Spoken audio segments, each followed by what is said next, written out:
Bismillahirrahmanirrahim. Assalamualaikum warahmatullahi wabarakatuh. Ahmaduka rabbi wa ashkuruk. Ahmaduka hamdan katsiran thayyiban mubarakan fik ala kulli hal. Asyhadu an la ilaha illallah wahdahu la syarikalah wa asyhadu anna nabiyyana Muhammadan abduhu wa rasuluhu arsalallahu rahmatan lil alamin. Allahumma salli wa sallim wa barik ala nabiyyina Muhammadin wa ala alihi wa sahbihi wa man syara ala nahjih wattaba'a sunnatahu ila yaumiddin. Allahumma inna nas'aluka fahman nabiyyin wa hifdzal mursalin wa ilhama malaikatil muqarrabin bi rahmatika ya arhamar rahim. Allahumma inna nas'aluka an usyrika bika wa ana a'lamu wa astaghfiruka lima la a'lamu. Allahumma inni nas'aluka ilman nafi'ah wa rizqan thayyiban wa amalan mutaqabbala. Amma ba'du. Qala Allah Ta'ala fil Qur'anil Karim, a'udzu billahi minasyaitonir rajim, ya ayyuhalladzina amanu taqullaha haqqa tuqatih wa la tamutunna illa wa antum muslimun.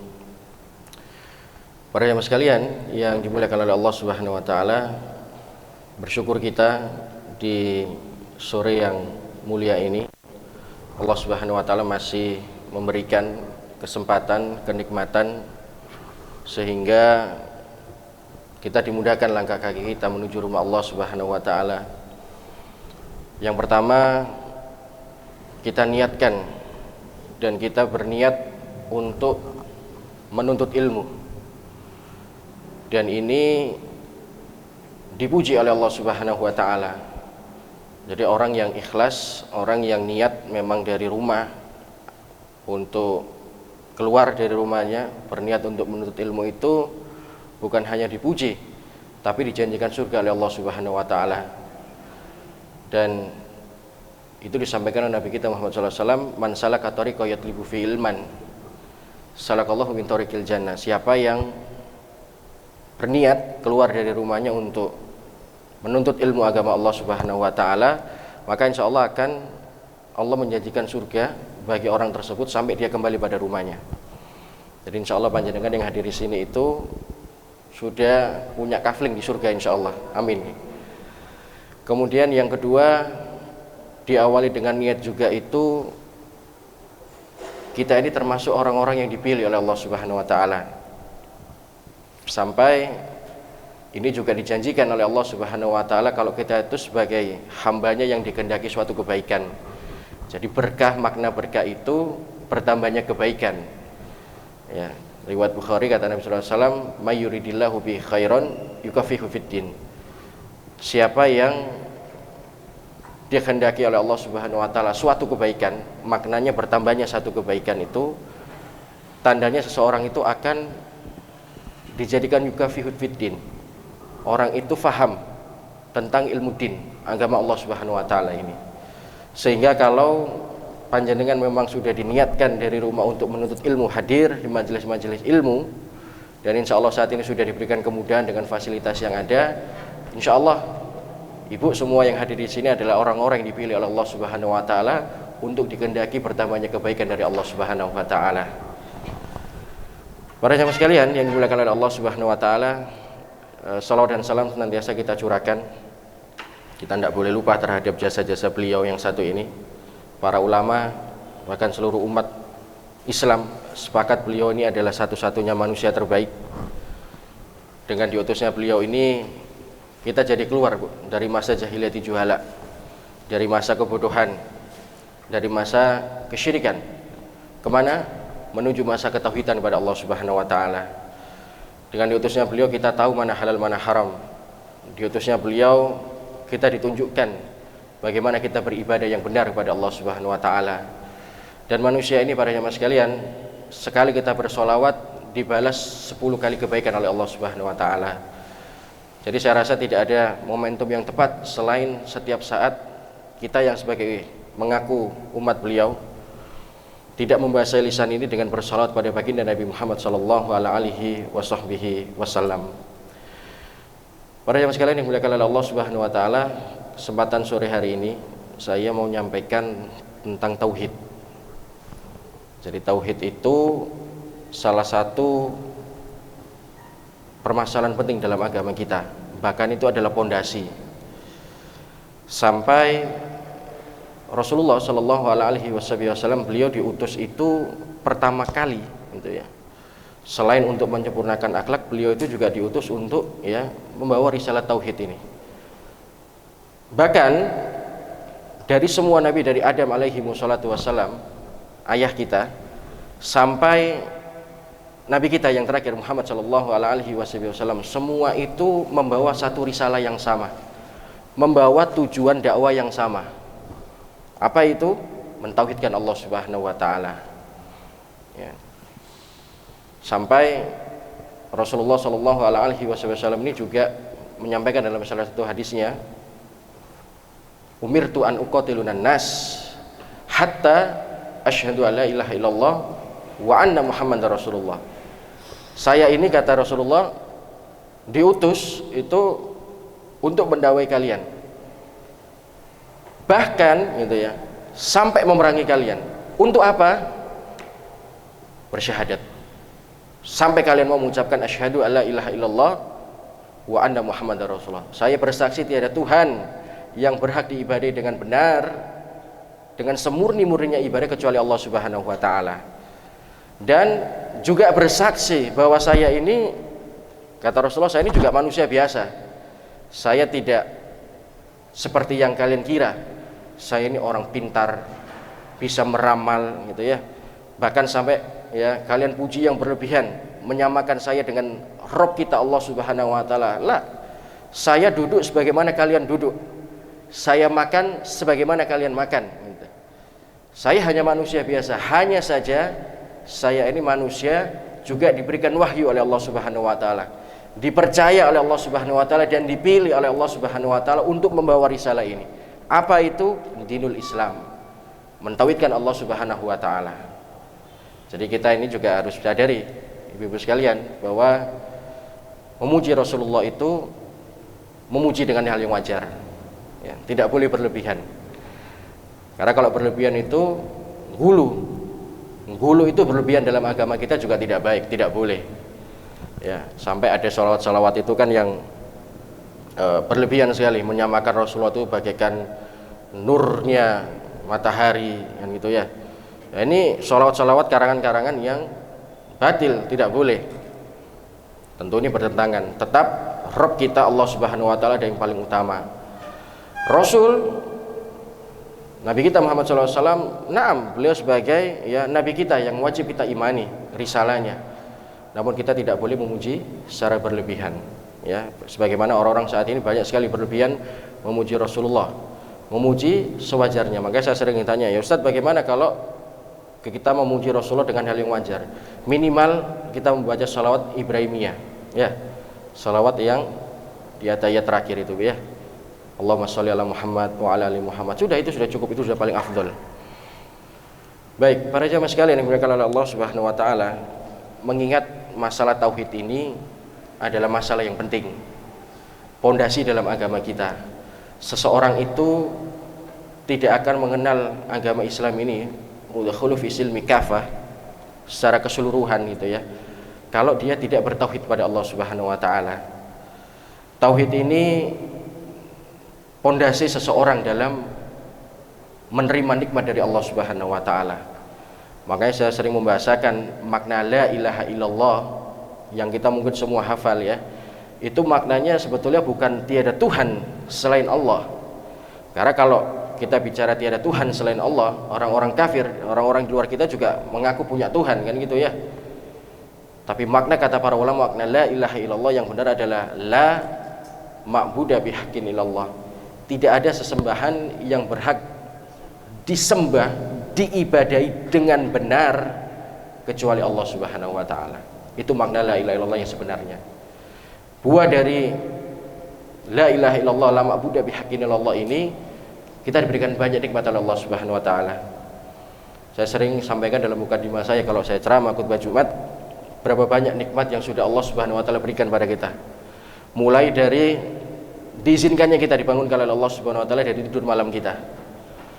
Jangan main-main, Bu. Sahabat yang mulia Ali bin Abi Thalib radhiyallahu anhu ajma'in, itu dalam atharnya beliau menyampaikan, hal yang paling saya takutkan itu bukan saya takut miskin, bukan saya takut kehilangan harta saya, tapi hal yang paling aku takutkan manakala aku ditidurkan oleh Allah Subhanahu wa taala di malam hari, namun di keesokan harinya Allah Subhanahu wa taala tidak memberikanku kesempatan untuk bangun kembali. Maka sangat penting sekali kita mensyukuri nikmat Allah yang pertama ini. Dari tidur malam kita diambilnya ruh kita sementara oleh Allah Subhanahu wa taala, di keesokan harinya kita masih diberikan kesempatan oleh Allah Subhanahu wa taala untuk bangun kembali. Untuk apa? Bertebaran di muka bumi ini, beribadah, beraktivitas, memanfaatkan semua waktu yang kita punya pada jamaah sekalian untuk fokus beribadah pada Allah Subhanahu wa taala. Dilanjutkan nikmat keimanan, Islam, dan puncaknya adalah ketakwaan pada Allah Subhanahu wa taala. Semua nikmat ini membuat dari kita ikhlas mentauhidkan Allah Subhanahu wa taala. Pertanyaannya saat ini para jamaah sekalian, ya. Apa sih buah dari tauhid kita kepada Allah Subhanahu wa taala selain nikmat-nikmat yang Allah Subhanahu wa taala berikan? Ternyata saya kumpulkan dari beberapa ayat Quran dan juga hadis gitu ya. Maka setidaknya ada beberapa keutamaan bagi orang yang senantiasa mentauhidkan Allah Subhanahu wa taala, serta keistimewaan yang didapatkan terhadap orang-orang yang senantiasa mentauhidkan Allah Subhanahu wa taala. Apa itu? Yang pertama, orang yang senantiasa mentauhidkan Allah Subhanahu wa taala, Allah Subhanahu wa taala akan senantiasa mengampuni dosa-dosanya. Hadis qudsi, Bu. Hadis qudsi ini berarti bukan nabi lagi yang mengatakan. Redaksinya dari Allah Subhanahu wa taala itu ya. Tapi yang menyampaikan Rasulullah. Kalau hadis qudsi itu. Kata Nabi sallallahu alaihi wasallam, Allah Subhanahu wa taala berfirman, "Ya bani Adam, wahai anak Adam, lau ataitani bi qurabil ardi khataya, thumma lakitani la tusyriku bihi syai'a, la ataituka bi quraha maghfirah." Wahai anak Adam, ini kita dipanggil oleh Allah Subhanahu wa taala. Wahai anak cucu Adam gitu ya, maksudnya manusia. Seandainya engkau datang kepadaku dengan membawa dosa seluruh bumi, ya, seluruh bumi itu bukan hanya 900 meternya Masjid Al-Ikhlas ini, tapi seluruh muka bumi yang ada di muka bumi ini, kita membawa dosa sebesar itu ke hadapan Allah Subhanahu wa taala nanti manakala kita sudah dipanggil berhadapan dengan Allah Subhanahu wa taala dan akan dihisab oleh Allah Subhanahu wa taala. Kemudian sedangkan engkau mati tidak dalam mempersekutukan Allah. Jadi kita mati, Bu, membawa dosa sepenuh bumi. Sebesar bumi ini dosa yang kita bawa menghadap Allah Subhanahu wa taala. Hanya satu catatannya, satu saja catatannya. Tidak mempersekutukan Allah Subhanahu wa taala. Aku akan memberikan kepadamu juga ampunan seluas bumi yang kau bawa dosa itu. Jadi, Bu, keutamaan pertama bagi orang yang mentauhidkan Allah itu, Allah senantiasa mengampuni dosa-dosa seseorang tersebut. Sekalipun dosa yang kita bawa itu bukan dosa lagi ecek-ecek, dosa seluas bumi yang kita bawa itu, kalau kita meninggal mati dalam keadaan mentauhidkan Allah, tidak mempersekutukan Allah Subhanahu wa taala, insya Allah Allah yang menjanjikan Allah pun akan mengampuni dosa-dosa kita seluas bumi itu juga. Dengan syarat satu, kita tidak pernah mempersekutukan Allah Subhanahu wa taala. Ibu, kita tahu dosa mempersekutukan Allah ini bukan dosa yang main-main.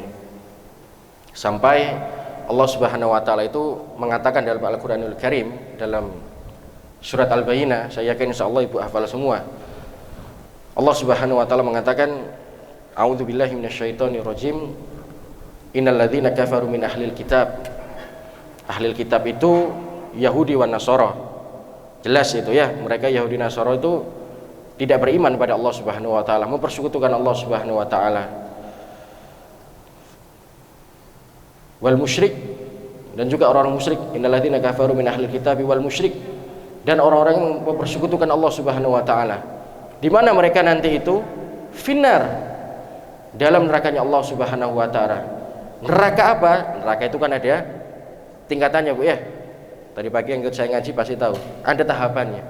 Neraka yang paling dahsyat itu, neraka yang paling tinggi itu, ini yang diperuntukkan bagi orang-orang kalau umat Islam itu sukanya berbuat dosa yang besar, berzina, membunuh, Ya, itu dosa-dosa besar semua. Begitu juga orang-orang munafik. Dia beriman gitu ya, ngakunya Islam tapi berkhianat pada Allah dan Rasulnya. Dan juga tempatnya untuk orang-orang kafir, orang-orang di luar kita, Yahudi, Nasara gitu ya. Di sini tempatnya, di mana? Finnar, neraka jahannam, neraka jahanam. Dan mereka khalidina fiha, mereka kekal di dalamnya. Ulaika hum syahrul bariyah, dan tempat itu seburuk-buruknya tempat. Dan mereka sendiri itu, para jamaah sekalian, orang-orang itu, makhluk itu juga seburuk-buruknya makhluk.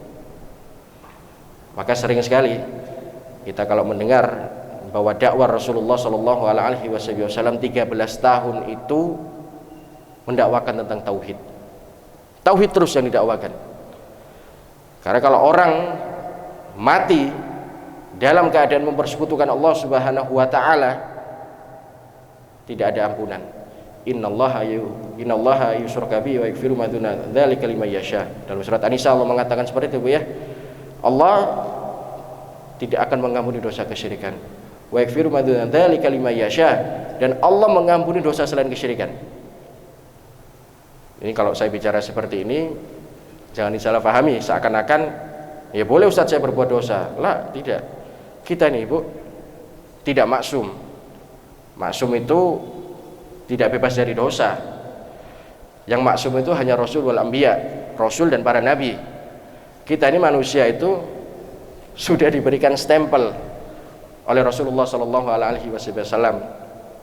Kata beliau, kullu bani Adam khata'u wa khairu khata'ina tawwabun. Kita ini manusia, anak cucu Adam itu pasti pada berbuat salah.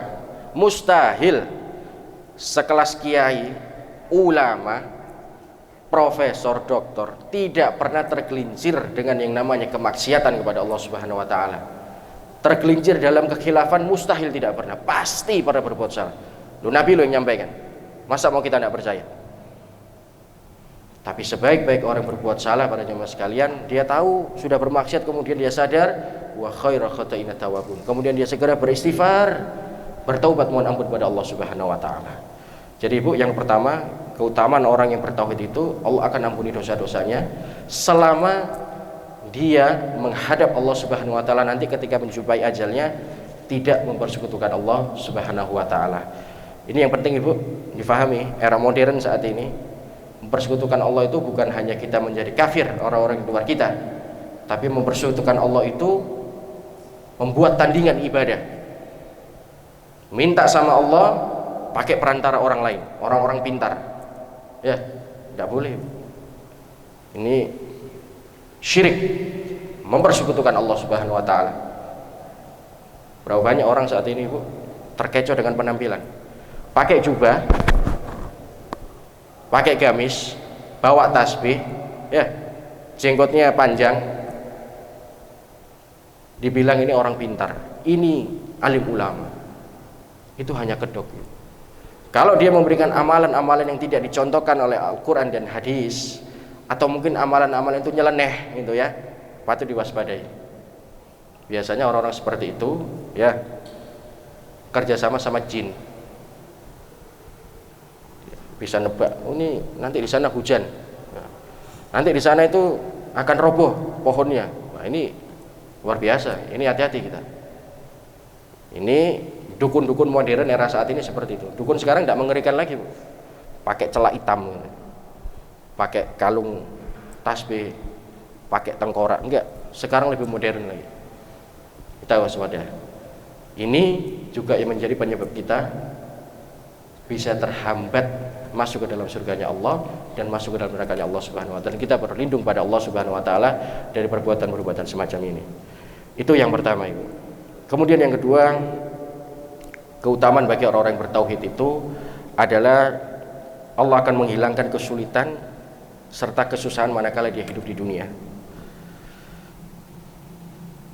Ini ada dalam surat At-Talaq, Bu ya. Ayatnya cukup masyhur, sering kita dengar. Di ayat yang kedua juga ayat ketiga, Allah Subhanahu wa taala berfirman, a'udzubillahi minasyaitonirrajim, wa may yattaqillaha yaj'al lahu makhraja wa yarzuqhu min haitsu la yahtasib. Siapa yang ikhlas, itu Bu ya, bertakwa kepada Allah Subhanahu wa taala. Makna takwa ini yakin beriman pada Allah Subhanahu wa taala dengan haqqa tuqatihi, dengan semurni-murninya ibadah. Dia tahu tidak ada yang bisa memberikan jalan keluar dari problematika hidupnya, permasalahan hidupnya, kecuali Allah Subhanahu wa taala. Itu pasti hanya Allah Subhanahu wa taala. Dia meyakini itu. Dan manakala dia bertakwa secara ikhlas pada Allah Subhanahu wa taala, ketika dia mendapatkan ujian, mendapatkan cobaan, wa yarzuqu min haitsu la yahtasib. Niscaya Allah Ibu juga pasti akan memberikan jalan keluar dari permasalahan ataupun problematika hidup yang sedang dia hadapi. Serta dia juga akan diberikan rezeki dari arah yang tidak pernah kita duga. Diam-diam Bu, tidak punya uang dapat rezeki. Itu buah dari kita bertakwa pada Allah Subhanahu wa taala. Takwa itu kita beriman Bu ya, tapi implementasinya itu mungkin kita dengan kita banyak bersedekah, banyak bantu orang lain, bermanfaat untuk orang lain, maka dari situlah rezeki Allah akan turun. Kita tidak pernah tahu rezeki Allah itu datangnya dari mana. Mungkin dari orang yang mungkin kita tidak pernah kita sangka, orang itu tidak kenal dengan kita, tapi dengan hikmah Allah, dengan kekuasaan Allah, digerakkan hati orang itu memberikan kemudahan. Orang itu menjadi sebab gitu. Pasti kita pernah lakukan itu Bu ya, pernah lalui itu. Tapi itulah keutamaan kedua bagi orang-orang yang senantiasa mentauhidkan Allah secara ikhlas. Bayangkan Bu, kalau kita tidak bertakwa pada Allah Subhanahu wa taala gitu ya, kita tidak mengikhlaskan diri beribadah pada Allah Subhanahu wa taala gitu, berapa banyak juga istidraj yang sudah kita lakukan atau yang sedang kita alami. Nggak sholat, nggak ibadah, tidak beriman pada Allah Subhanahu wa taala, imannya iman kerupuk gitu ya. Tapi banyak nikmat datang. Jangan dikira itu adalah nikmat dari Allah Subhanahu wa taala. Mungkin bisa jadi itu adalah azab dari Allah Subhanahu wa taala. Semakin banyak nikmat yang Allah Subhanahu wa taala berikan tidak membuat seseorang itu mendekat kepada Allah Subhanahu wa taala, tanpa disadari itu semakin berat juga ujian, cobaan yang akan dihadapi. Artinya Bu, awas, harta yang kita punya itu bisa jadi musuh pada hari kiamat. Kita harus pahami itu. Kalau rezeki, nikmat yang Allah Subhanahu wa taala berikan itu tidak kita gunakan pada jalan yang semestinya, berinfak, membantu orang lain gitu ya. Tapi justru untuk foya-foya, boros gitu ya. Awas, semua itu bisa akan jadi musuh pada hari kiamat. Maka keutamaan kedua bagi orang-orang yang senantiasa mentauhidkan Allah itu tidak perlu khawatir. Orang Bu kalau sudah sampai derajat imannya itu, takwanya sudah sempurna kepada Allah Subhanahu wa taala, tinggilah. Dia tidak pernah takut tentang rezeki Allah Subhanahu wa taala. Kalau ada masalah dia tahu bahwa sebesar apapun masalah yang dia hadapi, ada jalan keluar dari Allah Subhanahu wa taala. Dan ini ada korelasinya Ibu dengan ayat surat Al-Baqarah ya, di ayat 283. Ayat 285 awal-awal itu ya, la yukallifullahu nafsan illa wus'aha. Allah itu tidak membebani, menguji seseorang itu di luar batas kemampuan kita. Sudahlah, percaya itu. Kalaupun kita merasa bahwasannya ujian yang sedang kita hadapi itu berat, coba lihat orang di luar sana itu banyak yang jauh lebih berat cobaannya dari kita. Makanya sampai Nabi Muhammad SAW menyampaikan dalam sebuah hadis, undur ilaman huwa asfala minkum. Kalau kalian melihat dalam urusan dunia, jangan pernah melihat orang yang ada di atas kalian. Dalam urusan dunia Bu ya, jangan pernah lihat orang di atas kalian. Karena apa? Percuma Ibu. Dunia ini pasti akan kita lalui. Tapi kebalikannya, kalau dalam urusan akhirat, lihat orangnya dari atas kalian. Semangat beribadah, jangan mau kalah. Dalam urusan akhirat, kalau urusan dunia sudahlah secukupnya, tidak usah melebihi batas. Dia mau tetangga punya mobil baru ya, punya harta baru, sudah doakan alhamdulillah ala kulli hal kan gitu ya, doakan gitu. Jangan kemudian kita akan semakin ya iri, dengki, hasad gitu ya, rasan-rasan, dosa semua ini, maksiat semua ini, berkah Allah akan dicabut. Doakan. Orang bertakwa Ibu, saya ulangi, tidak pernah takut terhadap masalah ataupun cobaan yang sedang dihadapi. Dia yakin dia punya Tuhan yang namanya Allah. Allah pasti akan memberikan jalan keluar terhadap problematika yang sedang dihadapi. Itu yang kedua. Kemudian yang ketiga Ibu, keutamaan bagi orang-orang yang bertauhid adalah merupakan satu-satunya sebab untuk mendapatkan ridho dari Allah Subhanahu wa taala serta mendapatkan syafaat dari Rasulullah sallallahu alaihi wasallam. Ibu, para ulama menyampaikan bahwa kalau hidup kita itu ingin diberkahi oleh Allah Subhanahu wa taala, berkah Bu ya. Berkah itu ingin bertambahnya sesuatu kebaikan dalam hidup kita. Kebaikan itu jangan hanya dinilai sebatas materi saja atau hal-hal yang sifatnya finansial. Tapi kebaikan pada diri kita itu bisa berbagai macam. Berkahnya umur. Berkahnya umur itu bermanfaatnya hidup kita untuk orang lain. Secara otomatis kita akan menambah amal soleh kita. Bisa juga dengan bertambahnya kebaikan itu dimampukannya kita memahami din tadi ini, agama Allah ini, dan berbagai macam nikmat, dan tidak hanya terbatas-batas hanya finansial saja. Apa itu syarat utamanya atau tanda pertama yang bahwa hidup kita itu kalau ingin diberkahi oleh Allah Subhanahu wa taala sebagaimana keutamaan ini, keutamaan orang yang bertauhid itu mendapat ridhonya Allah adalah bima yurdi rahman. Tanda hidup kita itu ingin diberkahi oleh Allah Subhanahu wa taala adalah hidup kita senantiasa diridhoi oleh Allah Subhanahu wa taala. Kemudian selanjutnya apa? Bima yunfaunas. Hidup kita itu, posisi kita itu bermanfaat untuk orang lain. Kita Bu, panjenengan yang sudah umur 50 ke atas gitu ya, sudah belum bertafakur itu? 50, 60 tahun, bahkan mungkin ada yang 70 tahun saya hidup di dunia ini, sudah belum keberadaan saya itu bermanfaat untuk orang lain? Sudah belum posisi kita itu minimal Bu ya, sudah belum bermanfaat untuk suami saya, untuk anak-anak saya, untuk keluarga terdekat saya? Sudah belum bermanfaat itu? Kita jangan jadi benalu dalam kehidupan ini para jamaah sekalian. Saya masih belum bicara orang-orang gelarnya S1, S2, S3, sekolahnya tinggi sampai doktor, profesor. Saya belum lagi bicara tentang ilmunya, sudah belum bermanfaat untuk orang lain. Saya belum lagi bicara tentang jabatan ataupun kedudukan yang kita punya di kantor. Pribadi kita saja, sudah belum kita bermanfaat untuk orang lain? Katanya kita ingin hidup kita diberkahi oleh Allah Subhanahu wa taala. Tapi sudah belum kita merenung bahwa posisi kita itu sudah bermanfaat untuk orang lain? Itu yang kedua, bima yunfaunas. Kemudian yang ketiga adalah bima yusabitul ibadah. Kita masih punya tidak di usia 50, 60 hingga 70 tahun ini semangat beribadah pada Allah Subhanahu wa taala? Atau mungkin jangan-jangan menginjak usia 60, 70 tahun jadi melempem kita, tidak punya semangat untuk ibadah. Wah, ini bermasalah tauhid kita pada Allah Subhanahu wa taala. Coba ayo monggo introspeksi diri kita, muhasabah.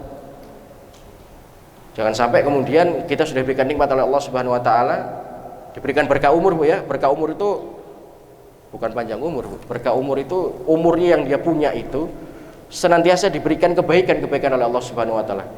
Umur yang dia punya itu dimanfaatkan untuk kebaikan, bantu orang ya, menolong orang, meringankan beban orang lain gitu ya. Maka coba renungkan itu. Kemudian yang keempat adalah bima yusabitul ukhuwah. Sudah belum kita ini merekatkan tali silaturahmi, tali ukhuwah di antara kita? Jangan-jangan sesama jamaah masjid, sama ibu-ibu baru rumah nggak tegur sapa, padahal mengaminkan imamnya bareng, ghairil maghdubi alaihim waladhdallin, aminnya bareng, amin. Ruku bareng, sujud bareng, ngaji bareng, tapi sama kanan kiri nggak tegur sapa. Para jamaah sekalian, orang bertakwa itu, orang bertauhid itu tidak punya musuh, tidak punya rivalitas dalam kehidupan ini selama dalam hal yang ma'ruf, hal yang baik. Kalau hal yang mungkar, ya hal-hal kedzaliman dituturi, dibilangi, dinasehati, tidak bisa, boleh kita memeranginya. Kedzaliman, Tapi bukan hanya diperangi, kita doakan juga supaya orang berbuat zalim ini sadar gitu ya. Sadar. Orang bertakwa, orang bertauhid itu tidak punya musuh kanan kirinya. Kecuali kalau kita dizalimi atau dalam hal yang mungkar. Karena kita punya kewajiban, Bu ya, kalau hal mungkar itu tidak boleh kita diam. Hal mungkar ya kita harus menyampaikan, lisan minimal dari lisan ini menyampaikan, nasihati. Tidak mau ya kita doakan. Tapi terus kita upayakan untuk kita berdakwah pada mereka. Itu 4 tanda kalau kita ingin hidup kita diberkahi. Maka keutamaan tadi yang ketiga, Ibu, adalah orang yang bertauhid itu senantiasa mendapat ridha Allah. Ya, pertanyaannya ridha Allah itu turun tidak pada kita itu? Itu merenungkan kita bersama para jamaah sekalian. Kemudian yang selanjutnya adalah keutamaan orang yang bertauhid itu paling bahagia. Orang yang senantiasa mentauhidkan Allah itu bahagia dengan syafaat dari Nabi kita Muhammad sallallahu alaihi wasallam. Hadisnya kata Nabi Muhammad sallallahu alaihi wasallam, asyadun nas bi syafaati yaumal qiyamah, orang yang paling bahagia nanti itu pada hari kiamat adalah manakala dia mendapatkan syafaat dari aku, kata Nabi sallallahu alaihi wasallam. Siapa itu? Man qala, yang senantiasa dia mengikrarkan diri, bukan hanya ikrar secara lisan, tapi juga mengimplementasikan dalam kehidupannya. La ilaha illallah, la ma'budu bihaqqin illallah, khalisan min qalbi au nafsi. Dan itu bukan hanya sebatas dia berucap saja, saya la ilaha illallah, beriman pada Allah, beribadah pada Allah Subhanahu wa taala, tapi juga diikrarkan dalam hatinya, juga dalam jiwanya, diimplementasikan dalam kehidupan sehari-hari kita. Ibu, kita muhasabah lagi. Monggo kita introspeksi. Sudah belum? Tauhid kita itu implementasi. Sudah belum tauhid kita itu kita aplikatifkan dalam kehidupan kita sehari-hari? Ibu ya. Apa jangan-jangan mungkin selama ini hanya kita la ilallah, hanya sebatas lisan saja? Atau mungkin Islam kita, agama kita ini hanya turunan saja? Orang tua saya muslim, saya ikut muslim, Islam KTP. Atau mungkin kita memang sudah implementasi dalam kehidupan kita sehari-hari, sudah menjalankan itu Islam, menjalankan la ilaha illallah ini benar-benar dijalankan gitu. Meyakini semua ini kehidupan permasalahan muka bumi ini itu Allah yang mengatur. Makanya kan iman pada Allah itu dijadikan rukun iman yang pertama itu. Iman kepada Allah Subhanahu wa taala. Dan berbahagialah orang yang senantiasa mengikrarkan diri dan juga implementasi dalam kehidupannya la ilaha illallah. Bu, dari semua nabi ya, nabi dan rasul, dari Adam sampai Nabi kita Muhammad SAW, itu hanya satu nabi dan rasul yang belum dipakai syafaatnya. Siapa itu? Ya Rasulullah, uswah kita, panutan kita. Sengaja Ibu, syafaat ini tidak dipakai oleh Rasulullah. Beliau akan memakai nanti Bu, ketika semua sudah dikumpulkan padang mahsyar. Manusia ini hadis Bukhari Bu ya, panjang itu cuma saya ringkaskan. Ketika nanti semua manusia dikumpulkan Bu, di hadapan para nabinya juga, nabi dan rasulnya, datang ke Adam. Wahai Adam, kau itu ayah kami, bapak kami, tolong beri kami syafaat, tolong doakan kami. Apa kata Adam alaihissalam? Saya tidak bisa. Coba datang sana, ya, ke Nabi Ibrahim. Saya juga tidak bisa. Coba datang ke sana, ke Nabi Isa. Terus Nabi satu persatu. Nabi Isa coba sana. Nabi juga mengatakan, saya juga tidak bisa. Terakhir, coba kamu datang ke Muhammad sana. Sampailah kita ke hadapan Nabi kita Muhammad SAW. Ini hadis Bukhari Bu ya. Kita minta, ya Rasulullah, wahai Nabi Allah, berikan syafaat. Lantas Bu, Nabi kita Muhammad SAW sujud dan dia memohon syafaat pada Allah Subhanahu wa taala untuk umatnya.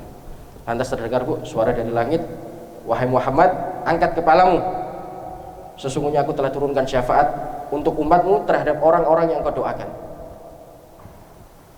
Allahumma sholli ala Muhammad wa ala ali Muhammad. Ibu, wajib kita mencintai Nabi kita Muhammad SAW. Kita harus bahagia. Kita mati nanti mengikrarkan diri la ilaha illallah, mengakhiri kita dalam keadaan mampu mengucapkan kalimat la ilaha illallah. Pertama kita mendapatkan syafaat. Yang kedua, surga sudah ada di depan mata itu. Maka kita harus sadari juga, Orang mengakhiri hidup kita dengan la ilaha illallah itu nggak semudah saat ini kita ngomong, Bu ya. Saya ngomong sekarang la ilaha illallah dengan mudah, bahkan ratusan ribuan kali mudah gitu ya. Tapi nanti kalau sudah ajal, Bu, mendekati ajal kita, tidak semudah ini. Dan syaitan itu akan terus menggoda kita, pasti itu. Akan dipelesetkan lidah ini tidak mampu mengucapkan la ilaha illallah. Lantas bagaimana supaya kita bisa mudah, Ibu? Biasakan diri. Saat ini, Ibu, masih kesempatan umur ada, biasakan diri. Banyak berzikir mengingat Allah Subhanahu wa taala. Ngomong sesuatu yang penting, Bu. Tidak penting enggak usah ngomong.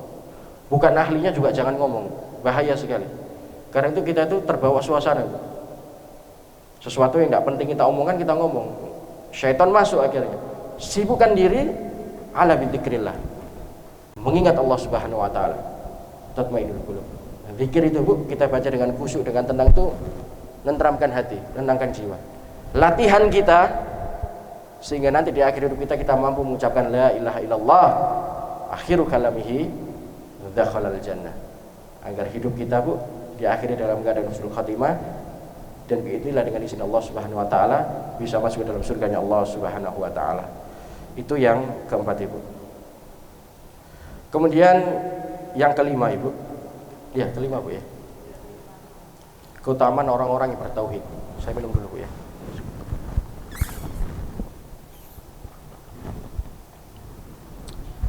Yang kelima, Ibu, adalah orang yang senantiasa mentauhidkan Allah Subhanahu wa taala itu dijamin surga oleh Allah Subhanahu wa taala.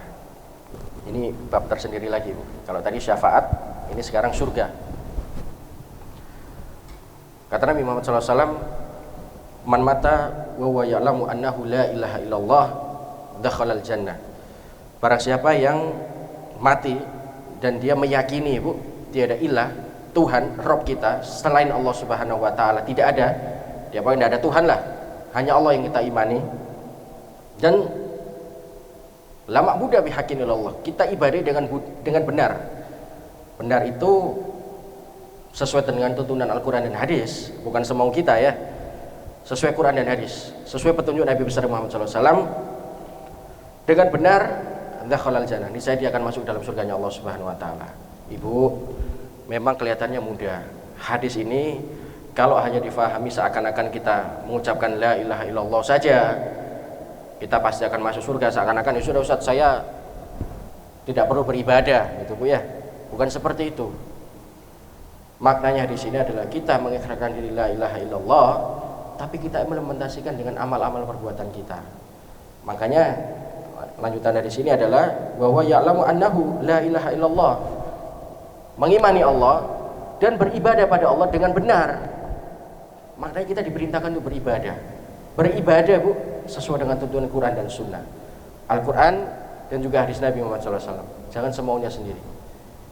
Banyak orang itu, Bu, menganggap hadis ini ya sudah Ustaz, saya tidak perlu ibadah. Wes, saya tak baca la ilaha illallah, wes saya tidak usah sholat ya, tidak usah puasa. Wah, enak, Bu. Tidak seperti itu. Makna la ilaha illallah ini, syarat ini syarat utama. Tapi penguatnya adalah kita melakukan amal soleh. Karena implementasi dari la ilaha illallah itu, ya kita beribadah, menjalankan syariat apa yang Allah perintahkan, jalankan. Allah orang tinggalkan, syubhat kita juga tinggalkan, gitu. Nah, ini banyak orang salah paham. Orang, Bu, mentauhidkan Allah itu sudah pasti nanti insya Allah masuk surga. Kita ini, Bu, semua tidak melihat suku, ras, gitu, Bu ya, ataupun golongan-golongan tertentu, gitu ya. Kalau dia muslim, bersyahadat, gitu, Bu ya, ada Tuhan namanya Allah dan mengakui Muhammad itu hamba juga utusannya, dan mati tidak mempersekutukan Allah, sudahlah pasti akan masuk dalam surga. Semua ini nantinya umat manusia ini pasti akan masuk dalam surga. Yang beriman, Bu ya, muslim. Itu syarat utamanya. Hanya saja nama kita ini hidup, Bu, ada khilafnya, ada bermaksiat, ada berbuat dosa, itu akan dibersihkan dulu oleh Allah Subhanahu wa taala. Setelah itu pakaian kotor dicuci dulu, direndam dulu, sampai bersih. Dosanya sudah bersih, Bu, diangkat oleh Allah, masukkan dalam surga. Tidak ucuk-ucuk terus kemudian masuk dalam surga, enggak. Kecuali memang nanti pada timbangan itu, Bu, perhitungan di hadapan Allah Subhanahu wa taala lebih berat timbangan amal kebaikannya. Insyaallah dia akan masuk dalam surga. Siapa lagi orang yang secara instan masuk dalam surga itu? Ya pertama jelas Rasul wal Anbiya, golongan Nabi, golongan Rasul. Selanjutnya siapa?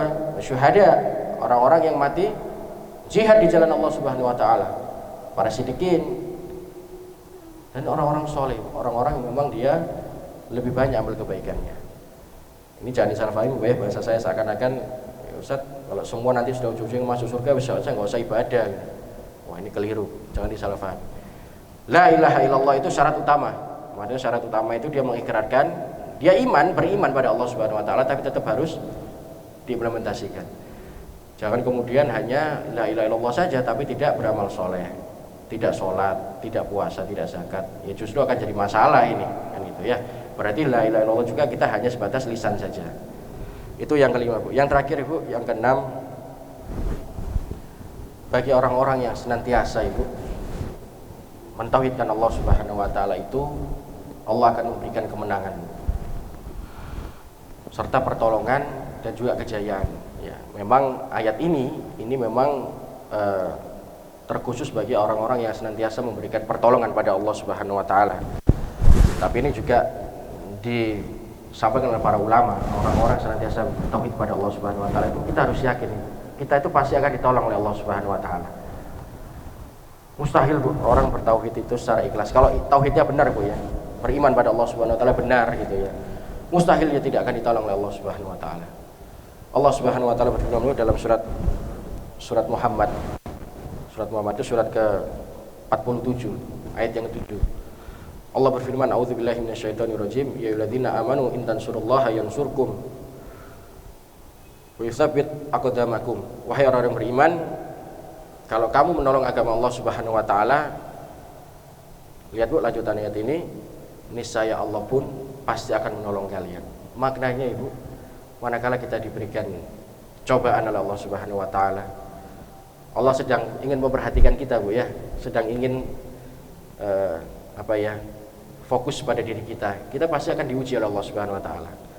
Berarti tandanya Allah ingin kita naik kelas, Bu, naik level gitu. Manakala ujian itu sudah sampai di hadapan kita, Bu, kita mohon pada Allah Subhanahu wa taala. Kita bukan hanya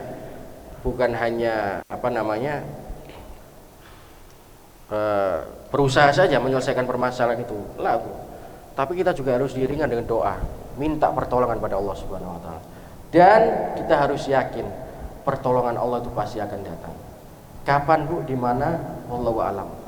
Tapi kita harus tetap berdoa meminta pada Allah Subhanahu wa taala. Jangan juga, Bu, kita akan sumbar gitu ya.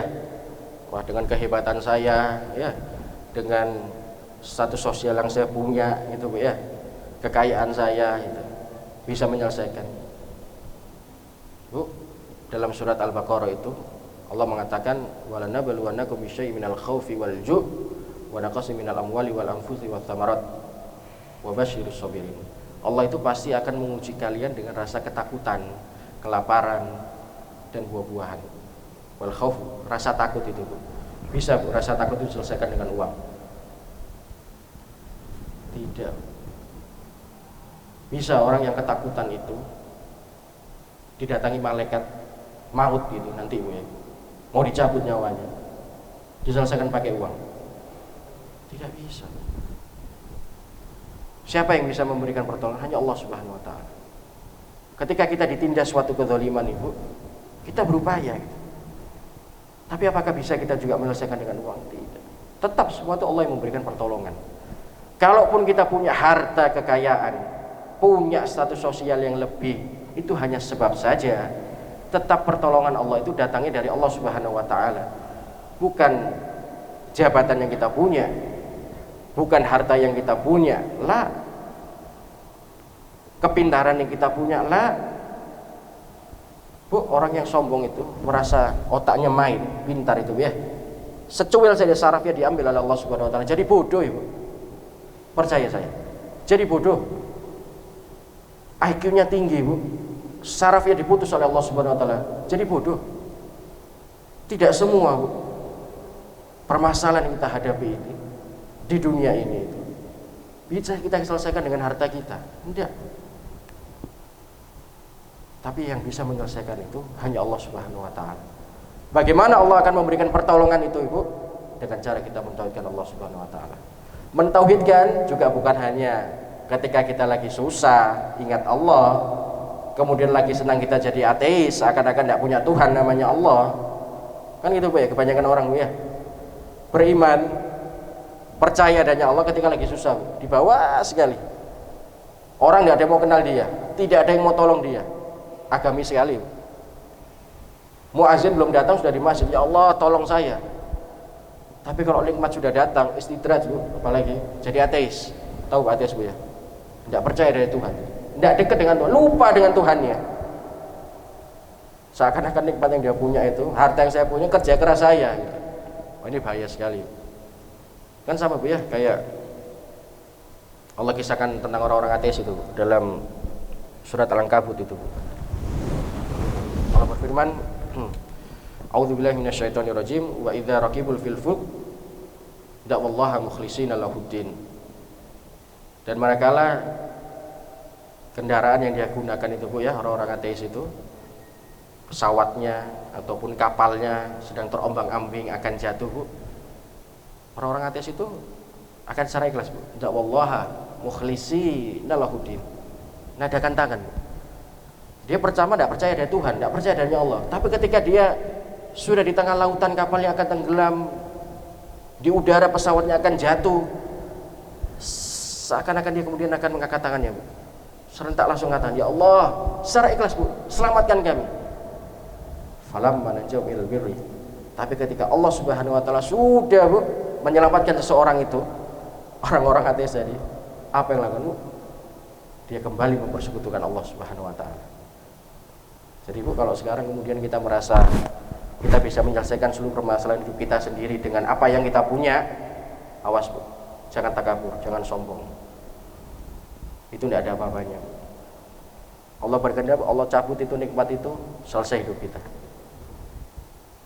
Contoh Bu ya, kalau kita ini tadi ada yang meninggal, mati Bu, dipanggil oleh Allah Subhanahu wa taala.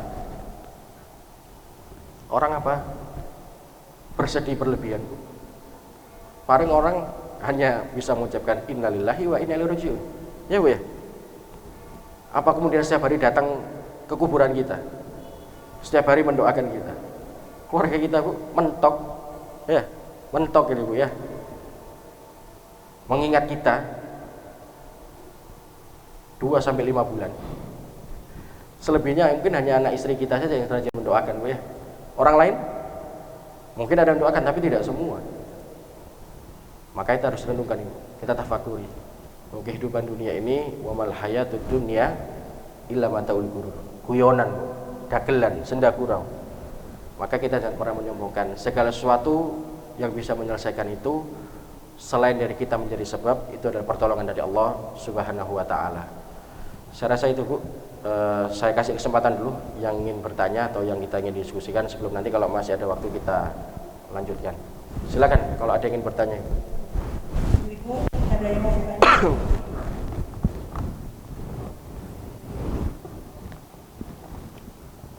Assalamualaikum warahmatullahi wabarakatuh. Waalaikumsalam warahmatullahi.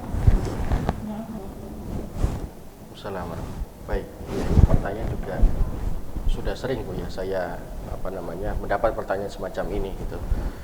Bagaimana kalau kita diundang gitu ya, oleh mungkin ada saudara kita atau mungkin tetangga kita gitu ya, yang notabene dia adalah orang-orang di luar kita. Dia punya hari raya sendiri atau hari-hari yang memang menjadi hari khusus bagi mereka, seperti Natal gitu Bu ya, tahun baru kan gitu ya. Dan hampir pertanyaan semacam ini kerap muncul di bulan-bulan Desember gitu Bu ya, karena memang ada Natal di situ. Pertama, kita harus jujur bahwa Natal itu bukan hari raya kita, itu hari raya mereka. Dan itu pun Natal itu tidak sama seperti kita. Kita hari raya Idul Fitri itu merayakan kemenangan setelah kita 1 bulan penuh berpuasa. Tapi kalau Natal Ibu itu adalah dia merayakan hari kelahiran yang dipercaya sebagai Tuhan mereka, sebagai anak Tuhan mereka. Siapa itu? Nabi Isa. Sedangkan Nabi Isa dalam pemahaman kita, agama dinul Islam kita, beliau adalah Rasul dan Nabi. Beliau adalah seorang Nabi yang harus kita imani. Kita imani sebagai Nabi. tapi bukan sebagai anak Tuhan.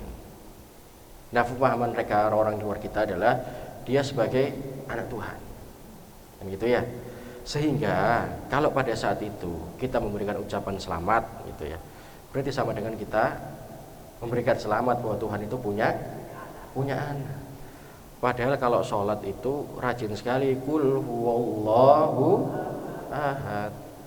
Tapi pas tanggal 25 Desember selamat Natal ya kan aneh gitu ya.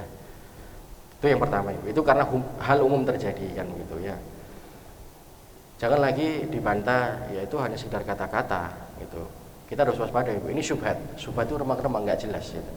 Ini bahaya sekali, sebab awal seseorang masuk dalam kemaksiatan itu karena syubhat ini. Banyak orang mengatakan itu hanya sekedar kata-kata kan gitu ya. Ibu, dalam agama kita kata-kata itu bisa terjadi prosesi akad, bisa menjadi sebab seseorang itu melakukan itu. Sekarang saya tanya ibu, panjenengan dulu menikah akad ya itu menggunakan apa bu? Kata-kata. Suami panjenengan saya terima nikahnya, nggak main-main kan bu ya. Kata-kata ini penting sekali, jangan dianggap remeh. Suami mentalak istrinya menggunakan apa bu? Kata-kata, pembicaraan lagi. Kalau begitu coba orang-orang itu baca 2 kalimat syahadat. Oh enggak bisa. Kenapa? Ya nanti akan mengganggu keimanan saya, agama saya. Ya sampaikan sama, ini juga mengganggu keimanan saya. Selamat itu berarti membenarkan, mengapresiasi, mengakui kan begitu ya. Nah kalau panjenengan sudah rajin sholatnya qul huwallahu ahad, Allahu somad, lam yalid walam yulad, Allah tidak beranak dan tidak diperanakkan, rajin hafal mati ayat itu, tapi sampai tanggal 25 Desember selamat ya gitu. Jadi ini jelas haram hukumnya ya, tidak boleh ibu ya. Begitu juga orang-orang yang bekerja, ini memang sangat kita sayangkan bu ya. Pekerja biasanya kalau tanggal 25 Desember atau sudah masuk bulan itu harus dipaksakan menggunakan atribut-atribut tertentu. Ini sama sekali mengganggu hak asasi dalam beragama, hak asasi manusia. Kita harus ingat bu, hadis Nabi SAW, man tasyabbaha biqaumin, siapa yang menyerupai sebuah kaum, fahuwa minhum, dia sama seperti golongan itu. Ya, jadi memang ini harus diperhatikan ya.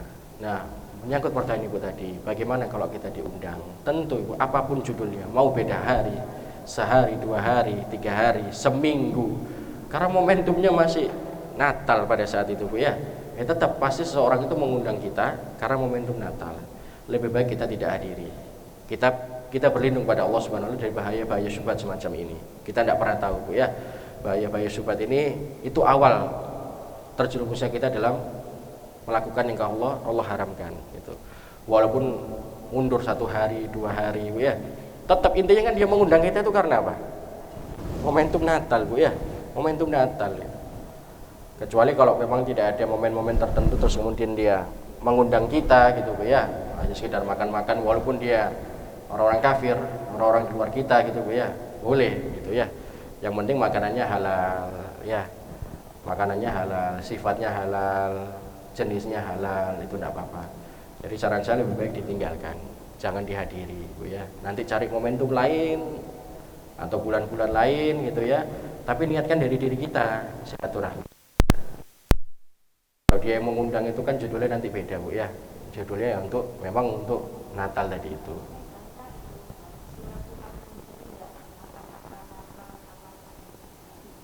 Ya itu sama bu, selama masih dalam momentum bulan itu bu ya, itu tadi itu yang saya bilang syubhat bu. Jadi ada hadis Nabi mengatakan begini, innal halalil bayyinun, yang halal itu jelas, wa innal haram wal bayyinun, yang haram itu juga jelas. Maksudnya itu yang halal itu sudah jelas ya. Kita silaturahmi pada orang-orang di luar kita non muslim, boleh, halal itu. Sakit dia kita jenguk, halal, boleh itu. Tapi kalau dia mati terus kemudian kita ikut upacaranya, haram. Itu juga sudah jelas tidak boleh. Tapi di antara yang halal dan haram ini ada yang namanya mutasyabihat, syubhat. Ini yang remang-remang, nggak jelas ini halal atau haram. Dan kita berlindung pada Allah Subhanahu wa taala dari perbuatan-perbuatan semacam itu. Karena kalau kita diundang gitu ya, apapun judulnya, selama masih dalam momentum itu, hanya silaturahmi lah, momentum pada saat itu Bu ya. Ini tadi syubhat, kita tidak pernah tahu. Syaitan akan masuk dalam niat kita, amal niat kita. Mungkin kita akan tergelincir niat kita tadi. Oh ya sudahlah, ini momentum sekalian aja kan gitu. Saya juga begitu kemarin Bu, Natal itu saudara saya mau masih banyak. Ya bukan banyak, ada beberapa yang non muslim itu ya, orang kafir gitu. Natal dan tahun baru, memberikan saya ucapan selamat tahun baru gitu ya. Saya tidak tanggapi gitu. Karena itu bukan hari raya kita gitu ya. Itu hari raya orang-orang Yahudi, orang-orang Majusi kan gitu ya. Jadi lebih baik Bu dari halal syubhat ini kita berlindung pada Allah. Kita cari hari-hari lain di luar bulan itu. Di luar ya momentum-momentum itu. Mungkin ya kayak sekarang di bulan Januari ini ya niatkan silaturahmi gitu ya. Jangan mengkhususkan pada saat itu untuk silaturahmi saja. Ya, silaturahmi itu kan bisa kapanpun Bu ya, tidak harus setelah momentum itu saja gitu. Tapi bisa kapanpun, manfaatkan itu. Jangan kemudian kita setelah momen itu ya sudahlah kita untuk menghindari supaya kita tidak terlihat memberikan selamat atau mendukung atau mengakui ya sudah saya cari bulan lain. Ya, ini jangan juga ya. Jadi lebih baik kita berhati-hati, kita fokus cari bulan lain, niatkan untuk silaturahmi tanpa ada email-email kemudian ya kita menghindari tadi hal-hal semacam itu. Saya rasa gitu ya. Yang lain Bu, silakan. Ada yang mau ditanyakan?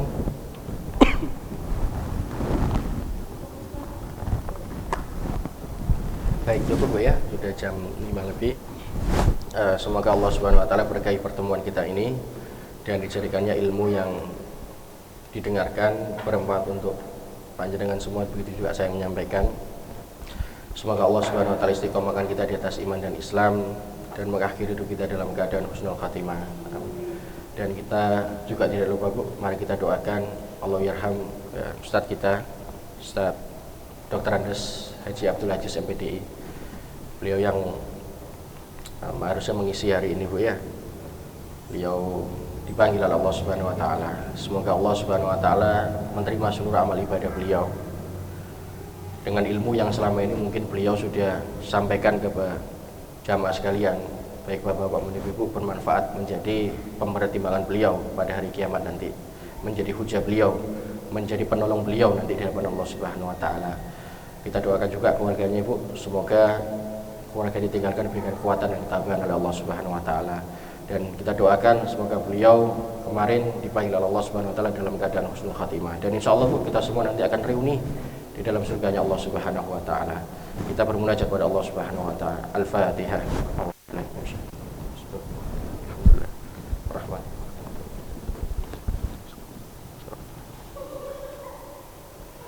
A'udzu billahi minasyaitonir rajim. Bismillahirrahmanirrahim. Hamdan syakirin, hamdan na'imin, hamdan yu'afi ni'mahu wa yukafi mazida. Ya Rabbana lakal hamdu kama yanbaghi li jalali wajhikal karim wa 'azimi sultanik. Allahumma shalli wa sallim wa barik ala nabiyyina Muhammadin wa ala alihi wa ashabihi wa man tabi'ahum bi ihsan ila yaumiddin. Allahumma inni nas'aluka bi husnil khatimah wa na'udzubika bi su'il khatimah. Allahumma inni nas'aluka ilman nafi'ah wa rizqan thayyiban wa amalan mutaqabbala.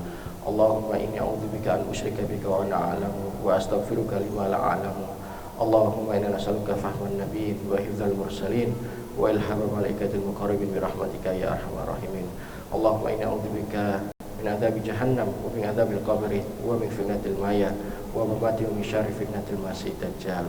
Allahumma fir lahu warhamhu wa'afihi wa'fu anhu wa akrim nuzulahu wa wasi' madkhalahu wa wasalli wal barat wa nakini minal khataaya ya kama yunqqa thawbul abyadu minad danas wa abdilu daran khairan min dari wa akhlan khairan min ahlihi wa zawjan khairan min zawjihi wa kifinatal qabri wa adzaban nar. Allahumma la tarimna ajrahu wa la taftina ba'du waghfir lana wa lahu. Allahumma rabbana zalamna anfusana wa illam taghfir lana wa tarhamna lanakunanna minal khasirin. Rabbana la tuzigh qulubana ba'da idh hadaitana wa hab lana min ladunka rahmah innaka antal wahhab. Rabbana la tu'akhidna in nasina wa akhtana. Rabbana wa la tahmil alaina isran kama hamaltahu 'alal ladzina min qablina. Rabbana wa la tuhammilna ma la taqata lana bi wa'fu anna waghfir lana warhamna anta maulana fansurna 'alal qaumil kafirin. Allahumma taqabbal minna innaka antas samiul alim wa tub 'alaina innaka antat tawwabur rahim. Allahumma taqabbal inna du'a wa syiyamana wa ruku'ana wa sujudana rabbana innaka antas samiul du'a. Rabbana atina fid dunya hasanah wa fil akhirati hasanah wa qina adzabannar wa adkhilnal jannata ma'al abrar ya aziz ya ghafar ya rabbal alamin. Subhana rabbika rabbil izzati amma yasifun wa salamun alal mursalin walhamdulillahi rabbil alamin. Akhiru da'wana alhamdulillahi rabbil alamin. Subhanakallahumma wa bihamdika asyhadu an la ilaha illa anta astaghfiruka wa atubu ilaik. Kurang lebihnya saya mohon maaf. Wassalamualaikum warahmatullahi wabarakatuh.